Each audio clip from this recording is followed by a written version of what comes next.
In this episode, we're going to be talking about building your team for your short-term rental business, so stay tuned. Vacation Rental Machine helps hosts just like you learn how to start, grow, and scale your short-term rental business. This show is all about creating systems that help you automate your business, giving you more time and money freedom. If you're ready to start living the vacation rental life, then subscribe to this podcast today. Come and join us on our Facebook group, The Host Nation, where we'll be talking about starting, automating, and scaling a short-term rental business. Now, on to the show.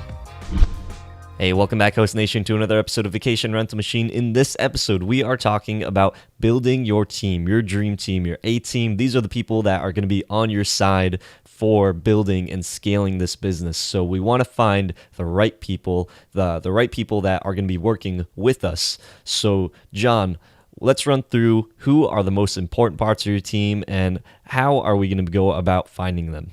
Your cleaners are going to be the most important part of your team. They have to do the heavy lift in getting the room cleaned and reset within a timely manner, set up just like the photos were that the photographer took.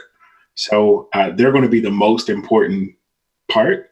However, a close second would be your photographer, because if they're not good, your people aren't expecting to see greatness when they walk in the door. All right, outside of the photographer, if you are not a design person, I would highly suggest that you get a designer, because if your design isn't good, then your photos won't be good.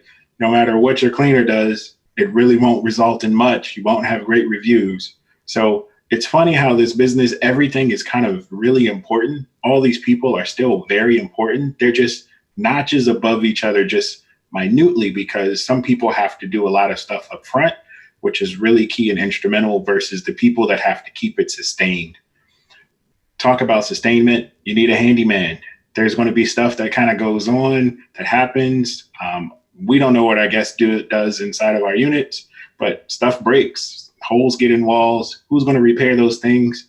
If none of that stuff happens to you over a year, then those chairs and dining chairs and tables and stuff, they might need to be tightened back up. So you need somebody that goes in and does all that stuff. So a handyman is still very important to the sustainability of all of this stuff. This is all great when you have 1 to 5 units, but when you got more, when you're running on a V6, or you got a V8 going, or you got a V12, you're going to need some more people.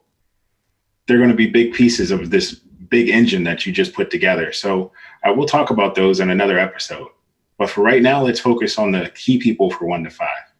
So, John, I know that cleaners are the cornerstone of a vacation rental machine, and being able to find reliable cleaners that are going to be able to work with you consistently always seems like a challenge for just everybody that is in this business. So, for cleaners and handymen and all these members of your team, what are the types of ways that you are able to find reliable people that can work in your business? That's definitely a good question. It took me some time, but I started using some of the apps that are out there to include Handy and Thumbtack. So I found a lot of my cleaners through Thumbtack. I found my handymen from Handy. So those people, I just had them come out and help me with one unit. I didn't really talk about all the other stuff that I had. I just wanted to see how they did things. My cleaners, I might have tweaked a little bit because I wanted to get a good price negotiated. And I wanted them to understand the volume of stuff that we would be doing and the potential to clean the same apartment maybe 4 times a week if needed. I don't know. Depends on how you book. But there's that potential that this place is going to be cleaned over and over again. So where they might have wanted to charge me $120 for a clean, we were able to negotiate a price south of $80 to make sure that they can come back and clean on a consistent basis. One of the other tools that is pretty good for this is also Craigslist. I use Craigslist for a couple of different things, sometimes to even hire people. But that's how I found a couple of my contractors that I dealt with in the beginning. But Handy, Thumbtack, and Craigslist are the tools that I use consistently to locate contractors and such to service my units, especially in the beginning. So, John, why do you say contractors? Why aren't you employing these people, like paying them as a salary? Maybe it's cheaper, because if you're paying someone a salary like $15 an hour or whatever the minimum wage is, that's going to be a lot cheaper than someone who is taking a contract. Yeah, you're so right. It is definitely cheaper to hire people. However, you don't have the volume just yet to keep people gainfully employed.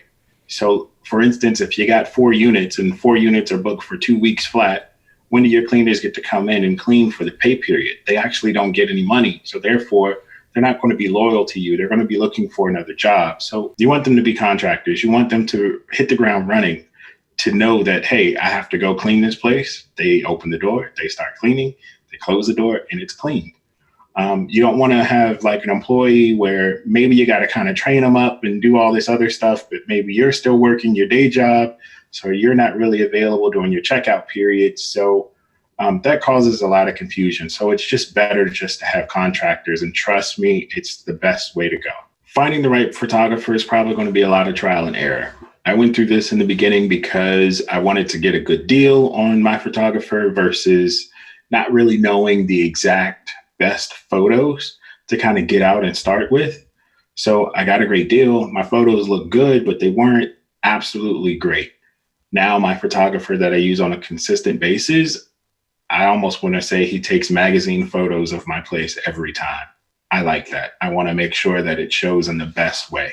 Okay, so your designer is also going to be just as difficult, but the luxury that you have here is you can get to see some of their portfolio before you actually get them to sign up to do your stuff. So really scrutinize exactly what the designer does. See if they can match with your brand.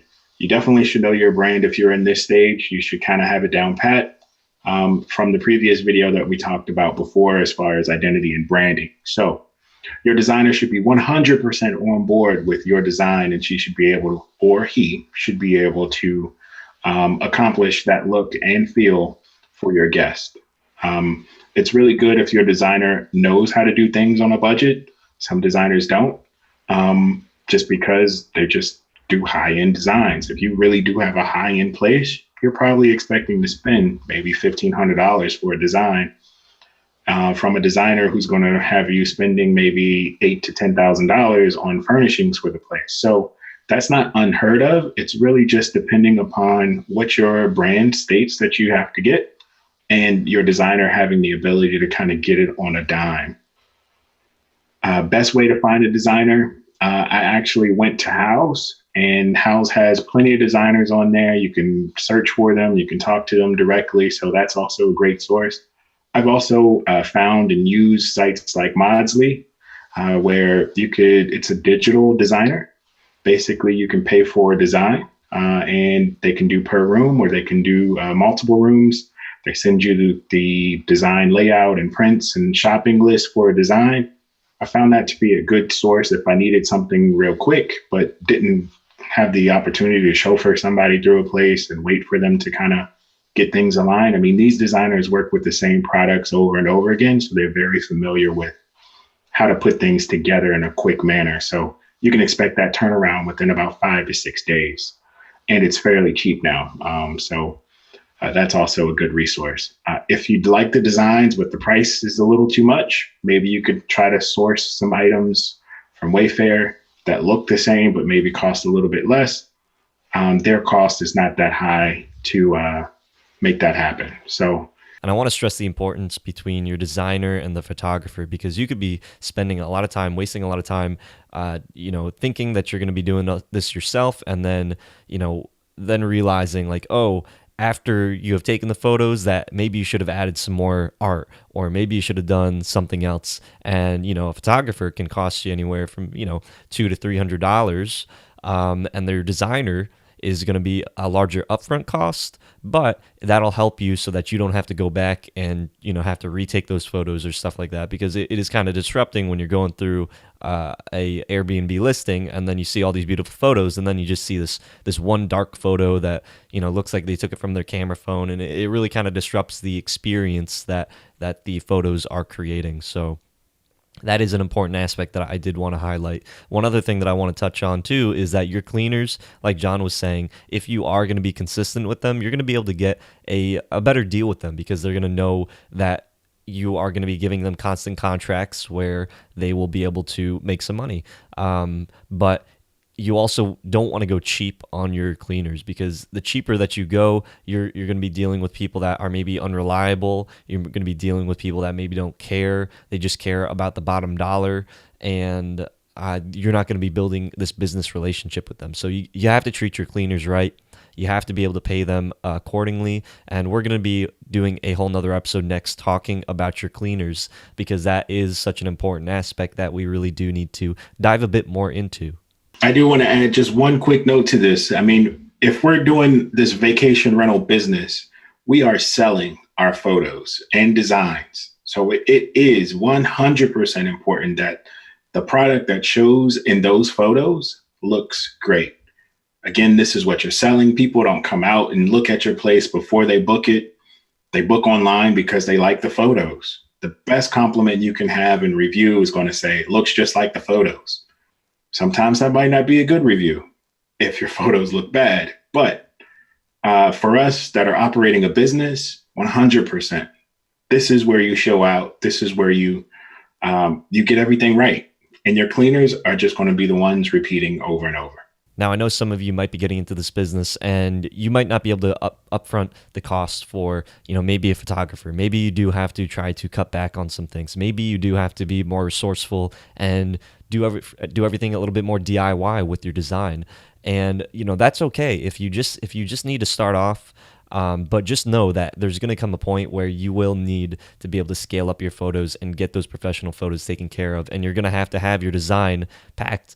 You can't just constantly be adding things or taking things away. People have to know what they expect when they go into your unit. So if you need to start off a little bit more lean, then do that. But just know that there is going to come a point where you do have to get those professional photos taken care of. You do have to have your design and brand, identified, and something that you can be able to have your guests expect. Question of the day: what are the tools that you have done to be able to find your dream team? Leave it in the comments section down below. And talk to your host in the next episode. Keep on hosting. Hope your host found value in this episode. If you did, please go on over to iTunes and leave us a review, as that would greatly support the show. If you'd like to connect with John, the community, and I, then go on over to our Facebook group, The Host Nation. Talk to your host in the next episode. Keep on hosting.